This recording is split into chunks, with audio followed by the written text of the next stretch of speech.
தாழ்மையில்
பிதாவே, உங்கள் அப்பான்னு கூப்பிட எங்களுக்கு கொடுத்த ஸ்லாக்கியத்துக்கு நன்றி. நன்றி அப்பா. நன்றி சொல்லுங்க. நன்றி அப்பா. அப்பான்னு கூப்பிடுற ஸ்லாக்கியத்தை கொடுத்ததுக்கு நன்றி சொல்லுங்க. அப்பா நன்றி சொல்லுங்க. நன்றி தகப்பனே.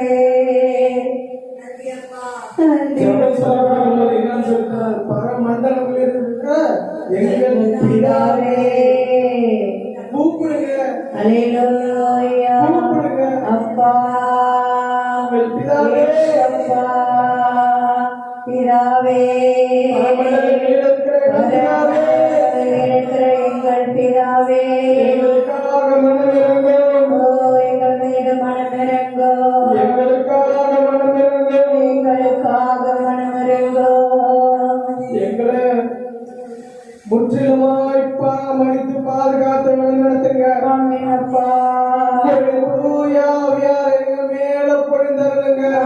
அப்பா உங்களுடைய புனிதமான ரத்தத்தை எங்கள் மேல தெளித்தருளுங்க. உங்களுடைய புனிதமான ரத்தத்தினால எங்களுக்கு மறுவாழ்வு அளித்தருளுங்க. மறுவாழ்வு தாங்க.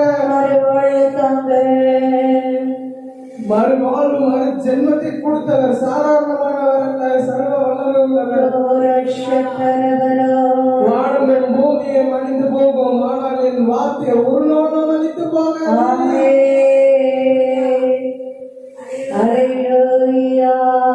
இந்த ஜீவ சுவாசம் அவர் கொடுத்தது.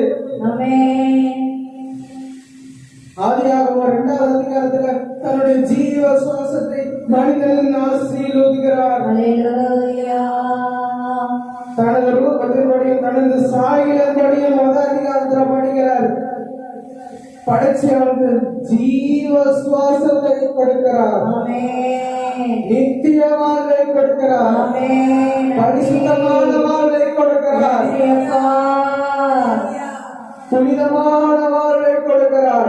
இல்லாத வாழ்வை கொடுக்கிறார். நிம்மதியான வாழ்வை கொடுக்கிறார். சந்தோஷமான வாழ்வை கொடுக்கிறார்.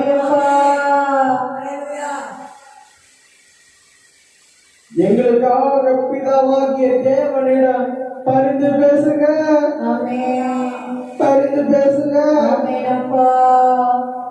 அவருடைய உச்சபட்ச கோபம் இந்த உலகம் தாங்காது. மகனுடைய கோபத்துக்கு இந்த நிலமனா, தந்தையாகிய கடவுளின் உச்சபட்ச கோபத்துக்கு இந்த உலகம் சின்னாபின்னமாயிடும். பிதாவாகிய தேவனே, எங்கள் மேல் இரக்கமாயிரும். எங்கள் மேல் இரக்கமாயிரும். எங்கள் பாவங்களை மன்னித்தருளும். நாங்கள் தெரிந்தோ தெரியாமலோ அறிந்தோ அறியாமலோ செய்த பாவங்களை மன்னித்தருளும். உங்களுடைய தூய ரத்தத்தை, மாசுபடாத அந்த ரத்தத்தை, நோய் நொடி இல்லாத தூய ரத்தத்தை எங்கள் மேலும் எங்களை சுற்றி இருப்பார் மேலும் தெரியுங்க. உம்முடைய ரத்தத்தினால நாங்கள் புனிதமாகணும். எங்களை ஆசீர்வதிங்க. தூய ஆவியானவரே, எங்களை நிரப்பி அருளுங்க. எங்களை நிரப்புங்க. எங்களை நிரப்பி நிரப்பி இன்னும் நல்லா பயன்படுத்துங்க. இது சாதாரண களிமண், நீங்க பயன்படுத்துங்க. ஆமென். இந்த களிமண் குயவன் நீங்க செஞ்சு உருவாக்கின இந்த மண்பாண்டத்தை நீங்க உயிர் கொடுத்து உருவாக்கிருக்கீங்க. அதை இன்னும் நல்லா பெரிய இடத்துக்கு போக செய்யுங்க. ஆமென் அப்பா. அன்பே கல்வாரி அன்பே உம்மை பாடையிலே என் உள்ளம் உடையுதப்பா. தாகம் தாகம் என்று எனக்கால் ஏங்கினீர். தாகம் தாகம் என்று எனக்கால் ஏங்கினீர். பாவங்கள் சுமந்தே பரிகார பலியானே. எங்கள் பாவங்கள் சுமந்தே பரிகார பலியானே. அன்பே கல்வாரி அன்பே உம்மை பாதையிலே என் உள்ளம் உடையுதப்பா.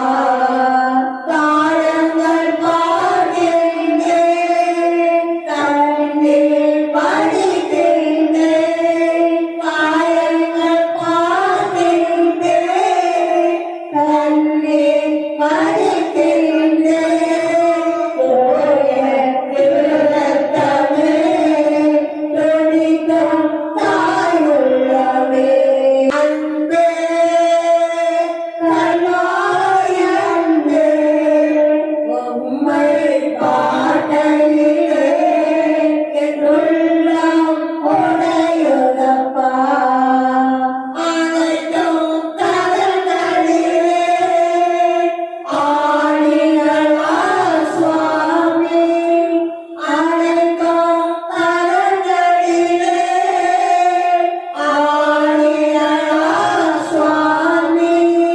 நினைந்து பார்க்கையிலே நெஞ்சம் உடையுதையா. நினைந்து பார்க்கையிலே இதெல்லாம் உடையுதையா. அன்பே கல்வாரி அன்பே உம்மை பார்க்கையிலே என் உள்ளம் உடையுதப்பா.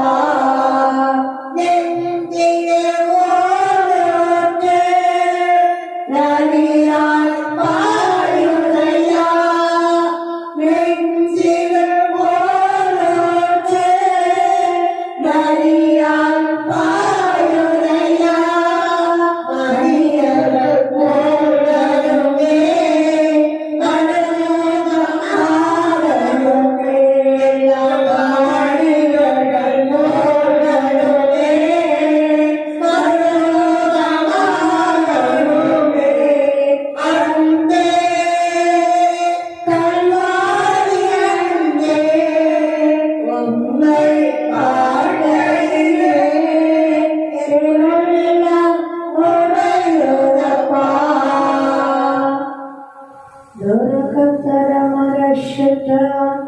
கல்வாரி அன்பு எந்த அளவுக்கு அன்புனா தன்னுடைய ஜீவனையே கொடுக்கிற அளவுக்கு மேன்மையான ஒரு அன்பு. ஆமென். இந்த அளவுக்கு அன்பை யாராலையும் காட்ட முடியாது. ஆமாப்பா. ஆண்டவர் சொல்கிறார், நீ நண்பனா உன்னுடைய நண்பர்கள் உன்னை கைவிடலாம், உன்னுடைய உற்றார் உறவினர் உன்னை கைவிடலாம். ஆனா வானத்தையும் பூமியையும் படைத்த உன்னுடைய ஆண்டவராகிய இயேசு கிறிஸ்து உனக்காக பரிந்து பேசுகிறார். ஆமென். நன்றி அப்பா. ஐயோ, எனக்கு யாருமே இல்லையே, எல்லாரும் என்ன ஒதுக்கிட்டாங்களே, இந்த சமுதாயத்துல நான் வெறுக்கப்பட்ட ஒரு பாண்டமா இருக்கிறேனே அப்படின்னு நினைக்கிறியா? கவலைப்படாத, ஆண்டவர் உன்னை எடுத்து நடத்துவார். ஆமென். ஹல்லேலூயா. இந்த சமூகத்துல எத்தனையோ உடைந்த பாண்டங்கள் உண்டு. ஆண்டவர் இப்பொழுது அதை சரி செய்து பயன்படுத்துகிறார். ஆமென். நன்றி அப்பா. ஆகாதற்கு தள்ளப்பட்ட கல்லே மூளைக்கு தலைகளாயிற்று. உன்னை யாரு வேஸ்ட், நீ எதுக்கும் பயன்பட மாட்ட.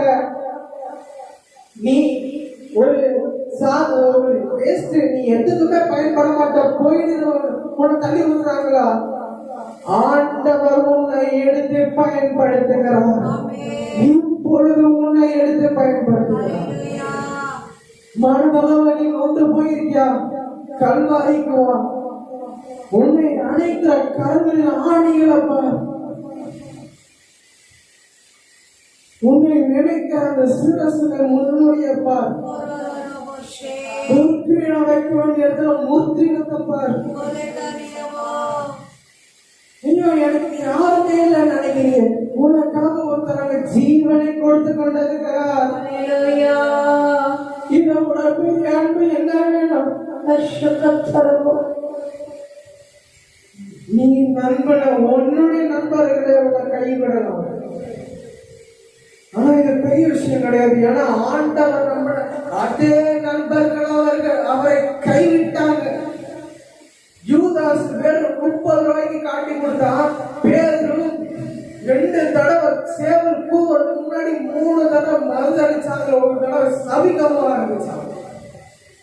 2 பேர் பண்ண பாவத்துக்கும் பரிகாரம் இருந்தது. ஒருத்தர் அந்த பரிகாரத்தை தேடி எடுத்துக்கிட்டான், ஒருத்தர் அந்த பரிகாரத்தை காணாம ஒதுக்கிட்டு நாண்டுகிட்டு செத்தான். இதுல ஜபம் பாக்கியவான்னு நீ முடிவு பண்ணி ஆண்டவருடைய அந்த கிருபை கிடைச்ச அவன் பெரிய மனுஷனா, இல்ல அந்த கிருபைய கண்டுபிடிக்க தெரியாம போய் நாடுகிட்டு செத்தாங்க அவன் பெரிய மனுஷனா? பேதுரு மறுதளிச்சான். 2 தடவை மறுதளிக்கிறான். வசனம் சொல்கிறது அவன் சபிக்கவும் தொடங்கினான். அவனுக்கு யாரு எனக்கு தெரியாது, சபிக்கவும் தொடங்கினான். சபிக்க ஆரம்பிச்சிட்டான். ஒரு ஸ்டேஜுக்கு மேல அந்த கோயிலுக்குள்ளேயே என்ன பண்றான்? சபிக்கிறான். மார்க் எழுதின சுவிசேஷம் 14வது அதிகாரம் 66 72 வரைக்கும் படிக்கிறார். அரண்மனை முற்றத்தில் இருக்கையில் பிரதான ஆசாரியனுடைய வேலைக்காரர்களை ஒட்டி வந்து குளிர்காய்ந்து கொண்டிருக்கிற பேருந்தை கண்டு அவனை முற்று பார்த்து, நீயும் நசரேயனாகிய இயேசுவோடு இருந்தாய் என்றார். அதற்கு அவன், நான் அறியேன், நீ சொல்கிறது எனக்கு தெரியாது என்று மறுதளித்து வெளியே வாசல் மண்டபத்துக்கு போனான். அப்போது சேவல் கூவிட்டு, வேலைக்காரி அவனை மறுபடியும் கண்டு, இவன் அவர்களில் ஒருவன் என்று அங்கே நின்றவருக்கு சொன்னாள். அவன் மறுபடியும் மறுதளித்தான். சற்று நேரத்துக்கு முன்பு மறுபடியும் அங்கே நிற்கிறவர்கள் பேருந்தை பார்த்து, மெய்யாகவே நீ அவர்களில் ஒருவன், நீ கலிலேயர், உன் பேச்சலுக்கு ஒத்திருக்கிறதே என்றார்கள். அதற்கு அவன், நீங்கள் சொல்லுகிற மனுஷன் அறியே என்று சொல்லி சபிக்கவும் சத்தியமனவும் தொடங்கினான். உடனே சேவல் 2ஆம் தரம் கூறிற்று. சேவல் 2 தரம் கூறுகிறவருக்கு முன்னே, நீ என்னை 3 தரம் மறுதளிப்பாய் என்று இயேசு தனக்கு சொன்ன வார்த்தையை பேதுரு நினைவு கொண்டு மிகவும் அழுதான். பாருங்க, அவன் மறுதளிக்கவும் இல்லாம சபிக்கவும் ஆரம்பிக்கிறான். ஆனா கடைசி வார்த்தை என்ன சொல்லுது? அவன் செய்ததுக்கு அழுதான், கண்ணீர்ட்டு அழுதான்னு வசனம் சொல்லுது. ஆண்டவர் சொல்லி அந்த வார்த்தையை நினைவு கூர்ந்து மிகவும் கண்ணீர்ட்டு அழுதான், மிகவும் அழுதான். பாருங்க, ஆண்டவர் சொல்கிறார், நீ இன்று காலை சேவல் 2 முறை கூறுவதற்கு முன்னே நீ என்ன மறுதளிப்பாங்கிற. பிலாத்தோடைய அரண்மனைக்குள்ள நிற்கிறான். ஒரு பெண்மணி பார்த்துட்டு, அந்த கலிலேயனில் ஒருவன் நீதானே? இல்ல நான் இல்ல வெளியே வந்துடும். அதே பெண்மணி மறுபடியும் பார்த்துட்டு கேட்கிறாங்க, அந்த கலிலேயன் ஒருவன் நீதானே? அந்த ஆள் யாரு எனக்கு தெரியாது, யாருன்னு எனக்கு தெரியாது அப்படின்ட்டு என்ன பண்ணி சபிக்கவா ஆரம்பிச்சான். 2வது தடவை கோவில் போகுது, சேவல் போகுது. அந்த 72வது வசனத்துல கடைசி வார்த்தை சொல்லுது, பேதுரு நினைவு கூர்ந்து மிகவும் அழுதான். அவனுக்கு தெரிஞ்சிச்சு, காட்டி கொடுத்துட்டேன். பேதுரு தன்னுடைய பலத்துலதான் என்ன பண்றான், உங்களை காட்டி கொடுக்க மாட்டேன், செத்தாலும் நான் அவங்க கூட தான் இருப்பேன், சாவே நேரம் நான் அவங்க கூட தான் இருப்பேன் அப்படிங்கிறான். நீங்க அதே மார்க் 14 29 30 வசனம் படிங்க. அதற்கு பேதுரு, உமது நிமித்தம் எல்லாரும் இடரல் அடைந்தாலும் நான் இடரல் அடையேன் என்றான். இயேசு அவனை நோக்கி, இன்றைக்கு இந்த ராத்திரியிலே சேவல் 2 தரம் கூவுகிறதற்கு முன்னே நீ 3 தரம் என்னை மறுதலிப்பாய் என்று மெய்யாகவே உனக்கு சொல்லுகிறேன் என்றார். சேவல் 2 தடவை கூவுறதுக்கு முன்னாடி நீ என்ன மறுதலிப்ப ஆண்டவர் சொல்லிட்டார். அவன் என்ன சொல்ற, பேர் என்ன சொல்றாரு? அதற்கு அவன், நான் உம்மோடே மறிக்க வேண்டியதா இருந்தாலும் உம்மை மறுதலிக்க மாட்டேன் என்று உறுதியாக சொன்னான். அவன் சொன்னது அவனுடைய சொந்த பலத்துல சொல்றான், தன்னுடைய சுய பலத்தில் சொல்லுகிறான். நான் எனக்கு மரணமே நேரிட்டாலும் நான் உம்மை மறுதலிக்க மாட்டேன். ஆனா ஆண்டவர் சொல்லுகிறார், இன்று இரவு நீ சேவல் கூறுவதற்கு முன்னாடி என்னை 3 தரம் மறுதலிப்பாய். 3 தரம் மறுதலிக்கிறாரு, சபிக்கவும் ஆரம்பிக்கிறார். அது தெரிஞ்சு அவருக்கு தெரிஞ்சிச்சு, நான் பண்ணது பாவம் தெரிஞ்சிச்சு. தெரிஞ்ச உடனே ஆண்டவரே என்ன மன்னிச்சிருங்கன்னு ஓடிவான். அவன் மன்னிப்பு பெற்றான். அவன் பண்ணது பாவம் தானே. ஒரு மெய்யான செம்மறியை பார்த்து யாருக்கு எனக்கு தெரியாதுன்னு சபிக்கிறான். ஆனா வரான், ஆண்டவர்கிட்ட வரான், வந்து என்னை மன்னிச்சிருங்கன்னு கேட்கிறான். ஆண்டவர் மன்னிக்கிறார். யூதாஸ் பாருங்க, அதே 14வது அதிகாரத்துல 42 50 வரைக்கும் படிங்க. என்னை காட்டி கொடுக்கிறவன் இதோ வந்து விட்டான், எழுந்திருங்கள் போவோம் என்றார். உடனே அவர் இப்படி பேசுகையில் 12 ஒருவனாகிய யூதாஸ் வந்தான். அவனோடே கூட பிரதான ஆசாரியரும் வேத பாரகரும் மூப்பரும் அனுப்பின திரளான ஜனங்கள் பட்டயங்களையும் தடிகளையும் பிடித்து கொண்டு வந்தார்கள். அவரை காட்டி கொடுக்கிறவன், நான் எவனை முத்தம் செய்வேனோ அவன்தான் அவனை பிடித்து பத்திரமாய் கொண்டு போங்கள் என்று அவர்களுக்கு குறிப்பு சொல்லி இருந்தான். அவன் வந்த உடனே அவர் அண்டையில் சேர்ந்து ரபி ரபி என்று சொல்லி அவரை முத்தம் செய்தான். அப்பொழுது அவர்கள் அவர் மேல் கை போட்டு அவரை பிடித்தார்கள். வெறும் 30 வெள்ளி காசுக்கு யூதாஸ் என்ன பண்ணிட்டான், காட்டி கொடுக்கிறான். அவனுடைய நம்பிக்கை துரோகம், ஆண்டவருடைய நட்பு அங்கு உடைக்கப்படுது. ஆசாசியா பிடிச்ச ஃப்ரெண்ட்ஸ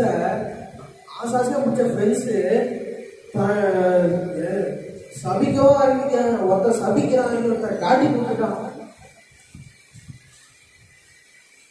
அவங்க தேர்ந்தெடுத்த அதே நண்பர்கள் தான் அவரை காட்டியும் கொடுத்தாங்க, அவரை சபிக்கவும் ஆரம்பிச்சாங்க. பேதுரு பண்ணா மன்னிப்பு கேட்டான். யூதாஸ் மன்னிக்க முடியாத பெரும் பாவத்தை பண்ணான். ஆனா ஆண்டவர் பாருங்க, அவர் மன்னிக்க தன்மையுடையவர். மன்னிச்சார், மறைந்தார். நீ பாவம் பண்ணிட்ட, பரவாயில்லவா, அவர் நீ எவ்வளவு பெரிய பாவம் பண்ணியிருந்தாலும் பரவாயில்ல, நீ வா, நான் உன்னை மன்னிக்கிறேன். Praise the Lord, praise the Lord. பாருங்க, அவரே சொல்றாரு, பாவிகளை என்னிடத்தில் வரவிடுங்கள், நான் அவர்களை சுத்தமாக்குவேன். பிள்ளைகளை என்னிடத்தில் வரவிடுங்கள், இது தேவனுடைய ராஜ்யம் எப்படிப்பட்டவர்களுடையது. நான் ஞானிகளை அல்ல பைத்தியங்களை தேர்ந்தெடுக்கவே இங்க வந்தேன். இங்க இருக்கிற ஞானிகளை அசிங்கப்படுத்துறதுக்கு, வெட்கப்படுத்துறதுக்கு ஒரு பைத்தியக்காரன் போதும். ஞானிகளை வெட்கப்படுத்துவதற்கு பைத்தியங்களை தேர்ந்தெடுத்தாங்க. வசனம் இருக்கு, ஞானிகளை வெட்கப்படுத்தும்படிக்கு அவர் பைத்தியங்களை தேர்ந்தெடுத்தார். Praise the Lord. Praise the Lord. Praise the Lord. Praise the Lord. பாருங்க, அவர் சொல்றாரு, நான் ஞானிகளை அல்ல பைத்தியங்களை தேர்ந்தெடுத்திருக்கிறேன். ஞானிகளை வெட்கப்படுத்துவதற்காக பைத்தியங்களை தேர்ந்தெடுத்திருக்கிறார். அப்போ அவருடைய டேஸ்ட் வேற, நம்ம எதிர்பார்க்கிற டேஸ்ட் வேற, ஆனா அவருடைய டேஸ்ட் வேற. ஆண்டவர் அவ்வளவு மகிமையான மகத்துவமான ஒருத்தர், அவ்வளவு பெரிய ராஜ்யத்தை சின்ன பசங்க கூட கம்பேர் பண்றாரு. இன்னும் வசனத்துல சொல்றாரு, ஞானிகளை வெட்கப்படுத்தும்படிக்கு நான் பைத்தியங்களை தேர்ந்தெடுத்தேன். இங்க இருக்கிற சமுதாயத்தை கிளீன் பண்ணணும்னா ஆண்டவருக்கு ஒரு பைத்தியம் போடும். இங்க இருக்கிற அசுத்தத்தை கிளீன் பண்றதுக்கு ஆண்டவருக்கு ஒரு பைத்தியம் போடும். ஆண்டவர் என்ன சொல்றாரு, எப்பேற்பட்டவன பட்சம் புழுதியில இருக்கிறவனை தூக்கி கோபுரத்துல நிக்க வைக்கவும் அவரால் முடியும். சின்னவனை எழுதி இன்னொரு இடத்துல இருக்கா, ஒன்னு பெரிய ராஜாக்களோடும் மந்திரிகளோடும் உட்கார வைப்பேன். சிறியவனை குப்பையில் இருந்தெடுத்தார். வெளிப்படுத்தல் 1:6 சொல்லுது, நம்மளை ராஜாக்களும் ஆசாரியர்களும் ஆக்கி அவருக்கே மகிமை மேன்மை உண்டாகட்டும். வெளிப்படுத்தல் 1:6.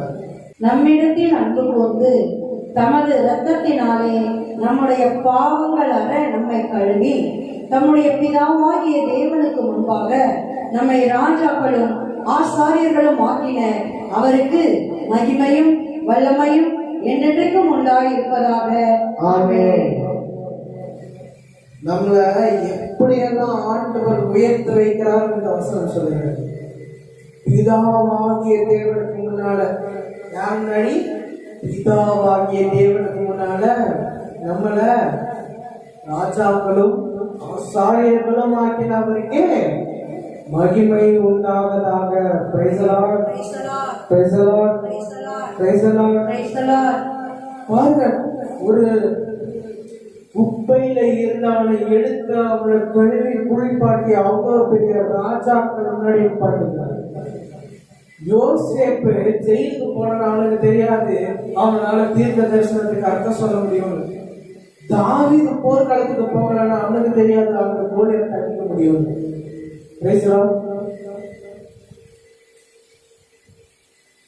யோசேப்பு சின்ன பையன், அவன் வீட்டுல கடைசி பையன். அப்பதான் அவங்க அப்பா அவங்கள அவங்க செல்லம் கொடுத்து அவங்க வளர்த்தாங்க. அவங்க அண்ணனுங்க என்ன பண்றாங்க, பிளான் போட்டு அவனை 20 வெள்ளி காசுக்கு அவனை என்ன பண்ணிடுறாங்க, வித்துடுறாங்க. அவங்க அண்ணனுங்க என்ன பண்றாங்க, எகிப்துக்கு போறாங்க. இஸ்மவேலர்கள் கிட்ட 20 காசுக்கு யோசேப்பு என்ன பண்றாங்க, வித்துடுறாங்க. அதுக்கப்புறம் அவங்களுக்கு நடந்த கதை தெரியும். அப்படிதான் அவன் பார்வனுடைய புறா வச்சு அவருடைய மனைவியால் அவன் இச்சைக்கு தள்ளப்பட்டான். ஆனா அவன் உத்தமன், அவன் நேர்மையானவன், பரிசுத்தமானவன், கிருபையை பெற்றவன். ஆண்டவருடைய ஆசீர்வாதம் அவன் மேல் உண்டு. அவன் என்ன பண்ணிட்டான், தன் மேல் ஆடை கலத்தி விட்டுட்டு அவன் ஓடினான்னு இருக்கு வசனம். தன்னுடைய மேல் வஸ்திரத்தை உருவி விட்டுட்டு ஓடினான்னு இருக்கு வசனம். அதனாலேயே அவன் என்ன பண்ணிட்டான், இந்த மாதிரி தப்பாவும் ஒரு இது புறணி கலத்தி அவன் தீர்வு செய்ய போட்டான். அதுக்கப்புறம் சொப்பனத்துக்கு ஐடியா சொல்லி பெரிய அந்த இடத்துலயே பெரிய இடத்துக்கு ஆண்டவராக உயர்த்தி பண்ணினார், உயர்த்தி வைத்தார்.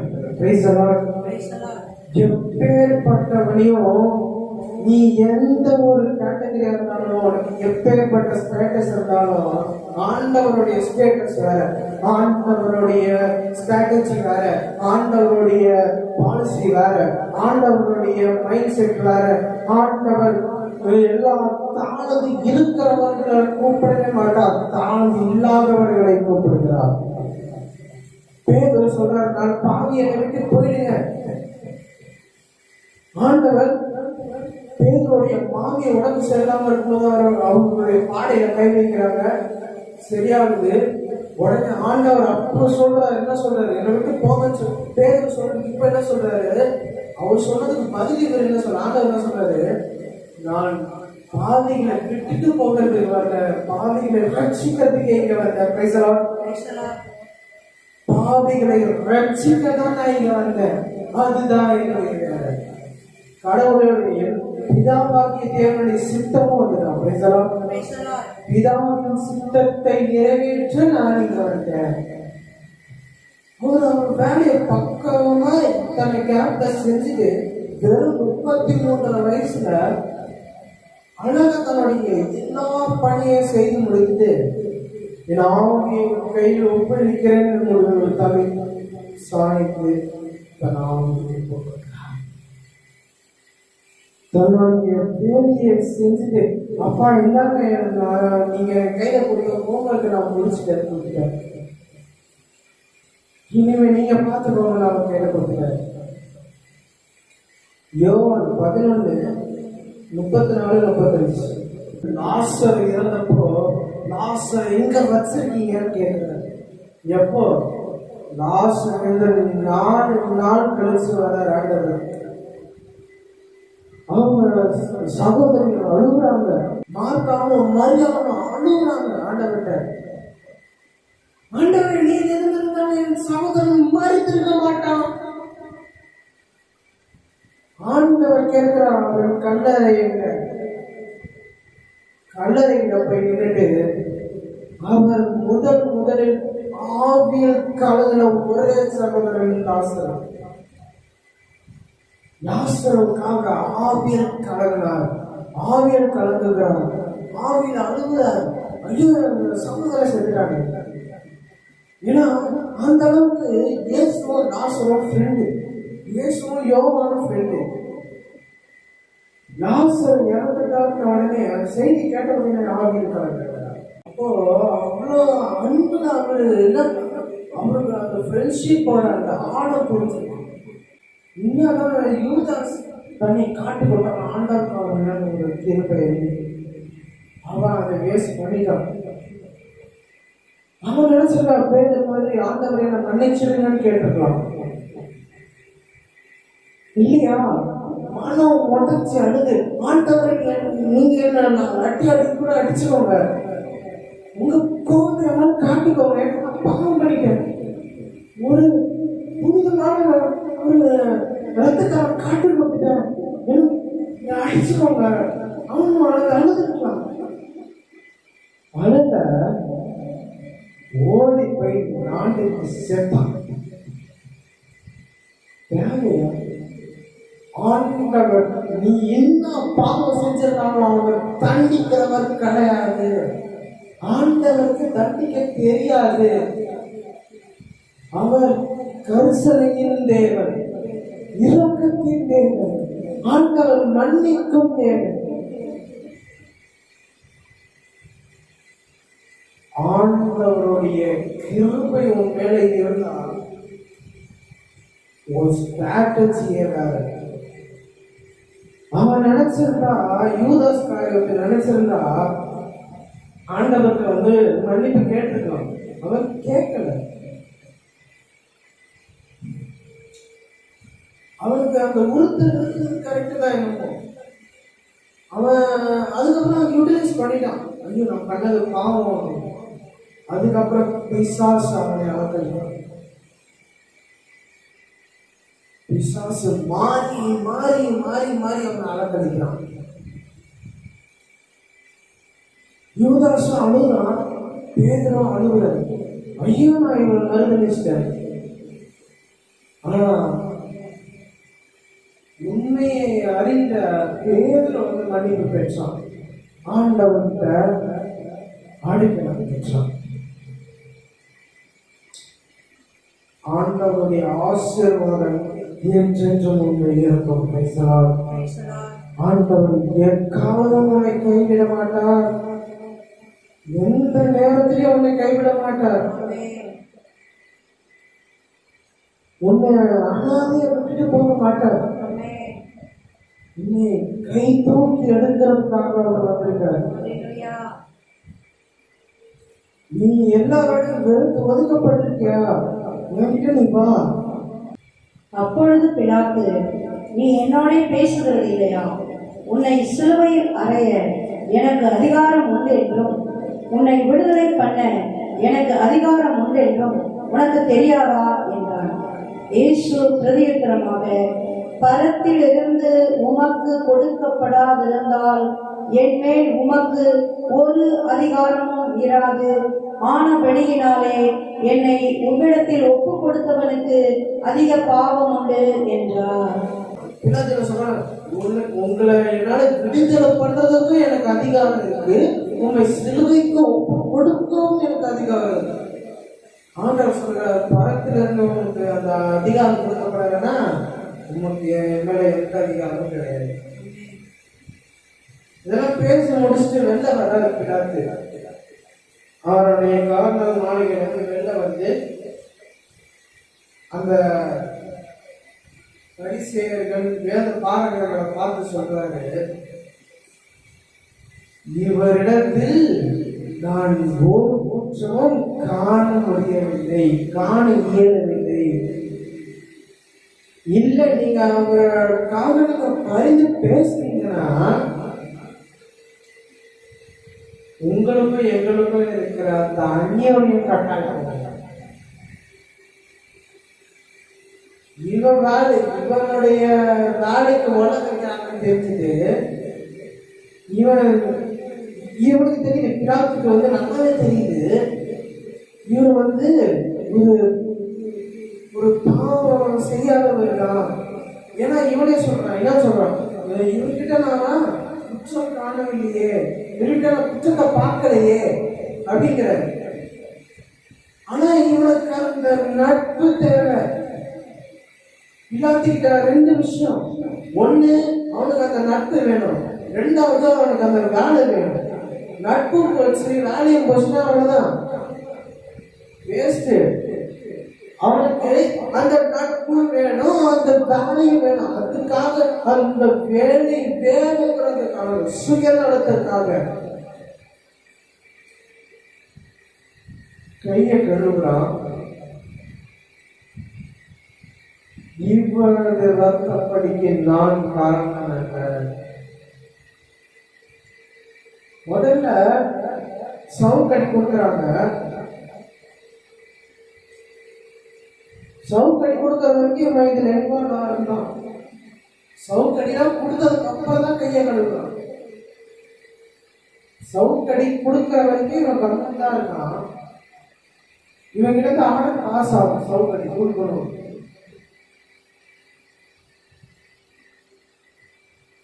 சவுக்கடி இப்படியெல்லாம் அடிச்சுக்கோங்க அப்படின்னு விட்டுட்டான்.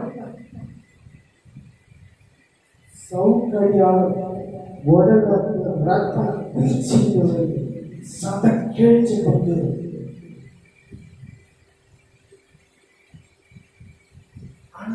ஆனா ஆண்டவரை எதுவும் பாதிக்கல. ஆண்டவர் சிலுவையில் தொங்கும்போது சொல்கிறார், என் ஆவியை கையில் ஒப்புவிக்கிறேன். I give my spirit in your hands. இத ஜஸ்ட் இமேஜின் பண்ணி பாருங்க. நான் சொல்ல அப்படியே கற்பனை பண்ணிட்டே வாங்க. தலையில ஒற்றையா வைக்கிறாங்க, ரத்தம் வருது. ஒட்டல நாறு கிழிக்கிறாங்க, ரத்தம் வருது. ஆண் அடிக்கிறாங்க, ரத்தம் வருது. இப்போ ஈட்டிய குத்துறாங்க, விழாவை குத்துறாங்க, அப்போ தண்ணி வருது. ரத்தமும் தண்ணி கலந்த ஒரு இது வருது. இப்போ இப்போ எப்படின்னா இந்த ரத்தம் வெளியே போனதுனால அவருக்கு உயிர் போச்சா, இல்லைன்னா ஆவியை ஒப்பு கொடுத்ததுனால அவருக்கு உயிர் போச்சா?